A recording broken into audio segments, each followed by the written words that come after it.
നമ്മുടെ ഷോപ്പിൽ വന്നിട്ടുള്ളത് ഹോം തിയേറ്ററാണ്. റെഡിയാക്കാൻ നട്ടെല്ലാം ത്രെഡ് പോയിരിക്കുകയായിരുന്നു. എല്ലാം ഒക്കെ എങ്ങനെയെങ്കിലുമൊക്കെ ഓപ്പൺ ചെയ്തെടുത്ത് അതിൻ്റെ അകത്തെ കണ്ടീഷൻ നോക്കിയാണ്. ഇതാണ് അകത്തെ കണ്ടീഷൻ. ഇതെങ്ങനെ റെഡിയാക്കും എന്ന് ഒരു ഐഡിയ ഇല്ല, കാരണം എത്രത്തോളം ഇതായിട്ടുണ്ട്. ബോർഡിനകത്ത് കപ്പാസിറ്ററൊക്കെ പൊട്ടിത്തെറിച്ചിരിക്കുകയാണ്. ഇത് ഒരു തരത്തിൽ പറഞ്ഞാൽ പുതിയൊരു എണ്ണം മേടിക്കുന്നതാണ് നല്ലത്. നമ്മുടെ ആ ഹോം തിയേറ്റർ ഇത് നമുക്ക് കൊള്ളാവുന്നത് ട്രാൻസ്ഫോമർ മാത്രമേ ഉള്ളൂ.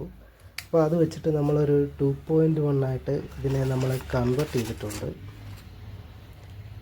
അതിൻ്റെ ഒരു സ്പെസിഫിക്കേഷൻ നമ്മളെങ്ങനെ ഇത് ചെയ്തത് എന്നൊക്കെ ഉള്ളൊരു ഇത് കാണിക്കുന്നതിന് വേണ്ടിയിട്ടാണ് നമ്മളിപ്പോൾ ഈ വീഡിയോ ഇടുന്നത്. നേരെ ഈ ട്രാൻസ്ഫോമറിന് 2 സെക്കൻഡറിയും ഒരു പ്രൈമറിയും ഉണ്ട്. പ്രൈമറി എന്ന് ഉദ്ദേശിക്കുന്നത് നമ്മൾ ഈ സപ്ലൈ ചെന്ന് കയറുന്ന സ്ഥലത്തെയാണ്. ഈ പ്രൈമറിയിൽ ഒരു AC സപ്ലൈ 230 വോൾട്ട് കൊടുക്കുമ്പോൾ സെക്കൻഡറിയിൽ 18.018 ഒരു 3 ആംപിയറും ഒരു 12.012 ഒരു 2 ആംപിയറും ഈ ട്രാൻസ്ഫോമറിൻ്റെ ഔട്ട് നമുക്കായിട്ട് AC ആയിട്ട് തന്നെ നമുക്ക് കിട്ടും. എന്നുവെച്ചാൽ ഡ്യുവൽ പവർ സപ്ലൈ ആണ്. 2 കപ്പാസിറ്റർ 4 ഡയോഡ് ഇട്ട് കഴിഞ്ഞ് ഇതിൽ നിന്ന് ഒരു 18.018 ഇതിൽ നിന്ന് 12.012 എടുത്ത് നേരെ നമ്മൾ ഈ ബോർഡിലേക്ക് കണക്ട് ചെയ്തിട്ടുണ്ട്. ഇത് നമ്മൾ സബിന് വേണ്ടിയിട്ട് വെച്ചേക്കുന്ന ബോർഡാണ്. ഇത് TD7294 ഇതിൻ്റെ നല്ല ക്വാളിറ്റിയാണ്. അത്യാവശ്യം ഇടി കേൾക്കാൻ നല്ല സുഖമാണ്. 2 IC വരുന്നതാണ്. 2 ICയും കൂടെ ബ്രിഡ്ജ് ചെയ്ത് 200 വാട്ട്സ് വരും. അടുത്തത് നമ്മൾ സൈഡ് ചാനലിന് വേണ്ടിയിട്ട് 2 ചാനലിന് വേണ്ടിയിട്ട് TD7265 നമ്മൾ ഉപയോഗിച്ചിരിക്കുന്നത്. ഇതും അത്യാവശ്യം ഒരു 30 വാട്ട്സ് വീതം കിട്ടും. ഇത് ലൈഫ് കിട്ടുന്ന ഒരു സർക്യൂട്ടുകളാണ്. പിന്നെ ഈ കേബിളൊക്കെ നമ്മൾ മാക്സിമം ലെന്ത് കുറച്ചിട്ടാണ് ചെയ്തേക്കുന്നത്. കാരണം വെച്ചാൽ കേബിള് ഒരുപാടാകുമ്പോഴത്തേക്ക് ആ ഒരു നോയ്സും കാര്യങ്ങളൊക്കെ വരും. LM324ൻ്റെ ബാസ്റ്റബിളാണ് നമ്മൾ ഉപയോഗിച്ചിരിക്കുന്നത്. പിന്നെ ഇത് പ്ലേയുടെ USB ബോർഡാണ് യൂസ് ചെയ്തേക്കുന്നത്.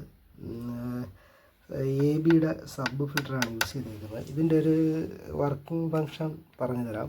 ഇത് സംഭവം ഇത് നേരെ പവർ ഇതിലേക്ക് നേരെ 0 വോൾട്ടും പോസിറ്റീവും നെഗറ്റീവും കറക്റ്റായിട്ട് കൊടുത്തിട്ടുണ്ട്.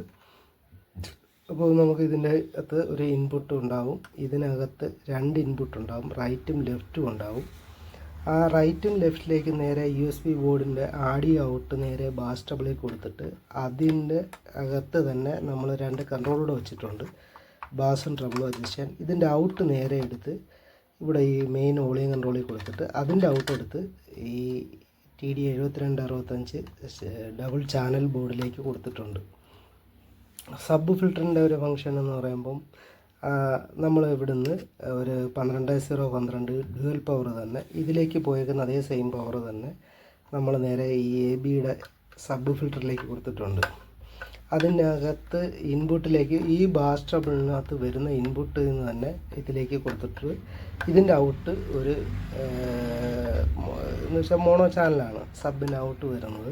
അത് നേരെ ഇവിടെ ഒരു വോളിയം കൺട്രോളിലിട്ട് ആ കൺട്രോളിൻ്റെ ഔട്ട് എടുത്ത് നേരെ ഈ TD7294 ഡബിൾ IC ബോർഡിലേക്ക് കൊടുത്തിട്ടുണ്ട്. ഈ ABയുടെ സബ് ഫിൽറ്റർ നല്ല ക്വാളിറ്റിയാണ്. പിന്നീട് ആക്സ് ഇൻപുട്ട് കൊടുക്കാൻ വേണ്ടിയിട്ട് ഇവിടെ നിന്ന് നമ്മൾ എല്ലാം ഷീൽഡ് വയറാണ് യൂസ് ചെയ്തിരിക്കുന്നത്. നേരെ ഈ USB ബോർഡിൽ തന്നെ നമ്മൾ കൊടുത്തിട്ടുണ്ട്. അത്യാവശ്യം കുഴപ്പമില്ല, നല്ല രീതിക്ക് കേൾക്കാം. സബും അത്യാവശ്യം നല്ല പവറുണ്ട്. പിന്നെ ഈ സബ് ഫിൽറ്ററിന് മുന്നേ നമ്മൾ ബാസ് ബൂസ്റ്റർ ബോർഡോ അല്ലെന്നുണ്ടെങ്കിൽ നമുക്കൊരു ബാസ്റ്റബിൾ ബോർഡോ അല്ലെങ്കിൽ ഗെയിൻ കൂട്ടാൻ വേണ്ടിയിട്ട് ഏതെങ്കിലും ഒരു ബോർഡും കൂടെ വെച്ച് കഴിഞ്ഞാൽ ഇത്തിരി കൂടെ നല്ല ക്വാളിറ്റി വരും. പിന്നെ നമ്മളത് ചെയ്യാത്തതെന്ന് വെച്ചാൽ ട്രാൻസ്ഫോമർ ഒരുവിധം അത്യാവശ്യം പവർ മാത്രമേ ഉള്ളൂ. ഹെവി ആയിട്ടുള്ള ട്രാൻസ്ഫോമറൊക്കെ ആണെന്നുണ്ടെങ്കിൽ നമ്മളിവിടെ ഇതുകൂടെ ചെയ്ത് കഴിയുമ്പോൾ ഇത് നല്ലപോലെ ഇത്തിരിയും കൂടെ പെർഫെക്റ്റായിട്ട് വർക്ക് ചെയ്യും. പിന്നെ ഇത് പുറത്തുനിന്ന് വന്ന ട്രാൻസ്ഫോമറാണ്, നമ്മളിവിടെ മേടിക്കുന്ന കണക്കല്ല. പറയുന്ന കറക്റ്റ് ഔട്ട്പുട്ട് ഉണ്ടാവും.